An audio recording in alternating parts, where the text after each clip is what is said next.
Kita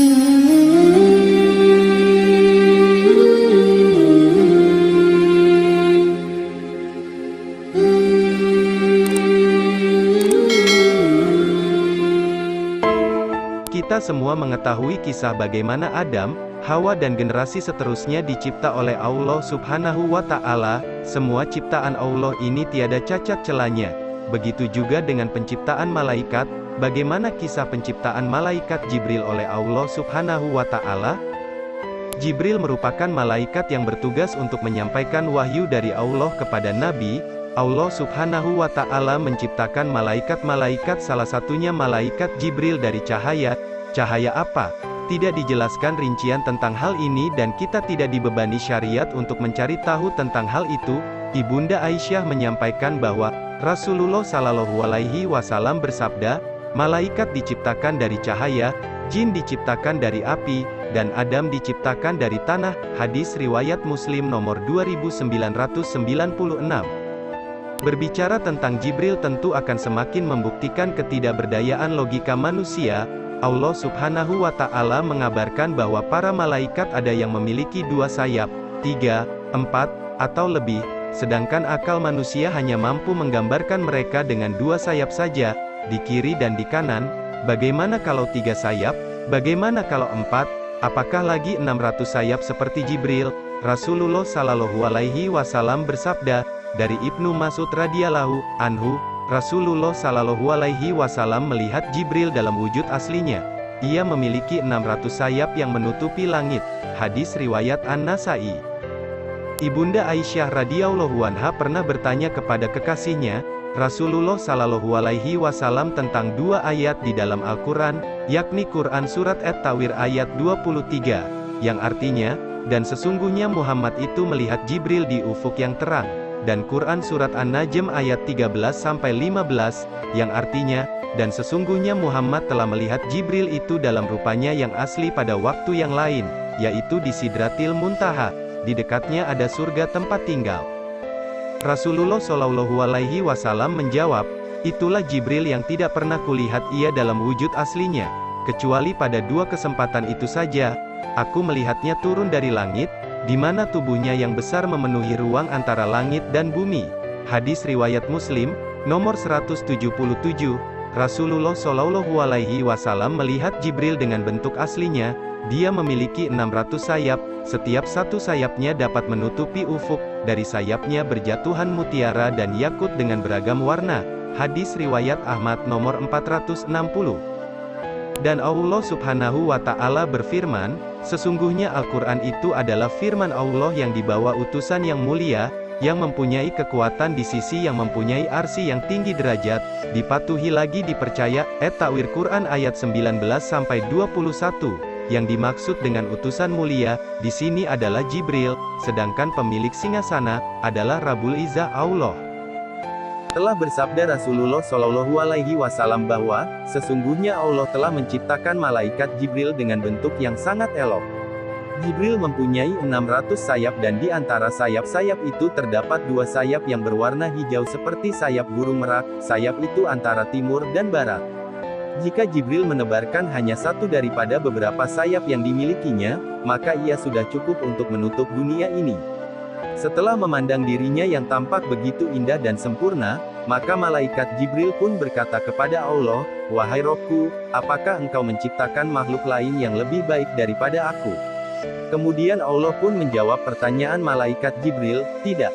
Mendengar jawaban Allah, maka malaikat Jibril pun berdiri dan melakukan sholat 2 rakaat untuk bersyukur kepada Allah. Pada setiap rakaat salat yang dikerjakan oleh malaikat Jibril, dia menghabiskan masa selama 20.000 tahun lamanya. Setelah malaikat Jibril selesai melaksanakan sholatnya, kemudian Allah pun berfirman kepadanya, wahai Jibril, kamu telah menyembah aku dengan ibadah yang bersungguh-sungguh dan tidak ada seorang pun yang menyembahku seperti ibadah yang kamu lakukan. Akan tetapi di akhir zaman nanti akan datang seorang nabi yang mulia, yang paling aku cintai bernama Muhammad. Dia mempunyai umat yang lemah dan sentiasa berdosa. Seandainya mereka mengerjakan sholat 2 rakaat, walau hanya sebentar dan dalam keadaan lupa serta serba kurang, dengan pikiran yang melayang-layang dan dosa mereka pun besar, maka demi kemuliaanku dan ketinggianku, sesungguhnya solat mereka itu lebih aku sukai daripada solatmu. Hal tersebut karena mereka telah mengerjakan solat itu atas perintahku sedangkan salat kamu bukan atas perintahku. Setelah mendengar hal tersebut, Jibril pun kembali bertanya kepada Allah, "Ya Robku, apakah yang engkau berikan kepada mereka, sebagai ganjaran atas ibadah mereka kepadamu?" Maka Allah berfirman yang artinya, "Ya Jibril, akan aku berikan surga Makwah sebagai tempat tinggal mereka."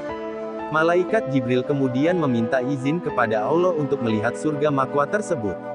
Setelah Allah memberikan izin kepadanya, maka malaikat Jibril pun mengembangkan sayapnya dan terbang menuju surga Makwah. Satu hayunan sayap malaikat Jibril adalah sama dengan jarak perjalanan selama 3000 tahun. Maka terbanglah malaikat Jibril selama beberapa lama perjalanan. Malaikat Jibril akhirnya kepenatan dan turun untuk singgah dan berteduh di bawah sebuah pohon. Di sana ia bersujud kepada Allah lalu berkata, "Ya Robku, apakah aku telah menempuh setengah atau sepertiga atau seperempat dari perjalanan menuju ke surga Makwah?" Maka Allah pun berfirman, "Wahai Jibril, meskipun kamu mampu terbang selama 3000 tahun, dan meskipun aku memberikan kekuatan kepadamu, seperti kekuatan yang engkau miliki, lalu kamu terbang seperti yang telah kamu lakukan, niscaya kamu tidak akan sampai kepada 1/10 dari beberapa puluhan yang telah kuberikan kepada umat Muhammad, terhadap imbalan salat 2 rakaat yang mereka kerjakan." Sabda Rasulullah, sebelah kanan sayap Jibril terdapat gambar surga berserta dengan segala isinya termasuk bidadari-bidadari, istana, pelayan, dan sebagaimana kala sayapnya yang sebelah kiri terdapat gambar neraka dan segala isinya, yang terdiri daripada beberapa macam ular yang cukup bisa, kala jengking dan neraka yang bertingkat-tingkat serta penjaganya, yang terdiri daripada malaikat yang garang dan ganas yakni malaikat Zabaniyah. Kata Rasulullah lagi, apabila telah sampai ajal seseorang itu, maka akan masuklah satu kumpulan malaikat ke dalam lubang kecil pada badan manusia, kemudian mereka akan menarik rohnya dari kedua telapak kaki hingga lutut dan mereka pun keluar. Setelah itu datang lagi sekumpulan malaikat masuk menarik roh dari lutut ke perut, begitulah seterusnya dari perut ke dada dan dada ke kerongkongnya. Itu saat nazak seseorang. Kalau orang yang nazak itu orang beriman, maka malaikat Jibril akan menebarkan sayapnya yang sebelah kanan, sehingga orang itu dapat melihat kedudukannya di surga, sehingga terlupa orang-orang di sekelilingnya.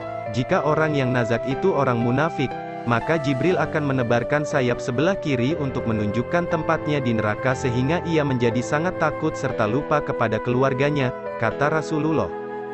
Kita sebagai umat Islam mesti mengakui kebenaran ini, dan ia adalah sama seperti kita beriman kepada perkara gaib. Tidaklah mustahil bagi Allah untuk menciptakan segala sesuatu karena Dia Maha Pencipta, cukuplah sekedar kita melihat langit yang tidak bertiang. Bukankah ia perkara mustahil bagi manusia untuk membuatnya? Wallahu alam bisawab. Terima kasih sudah menonton video ini. Jangan lupa like, komen, dan subscribe channel ini. Semoga bermanfaat untuk kita semua.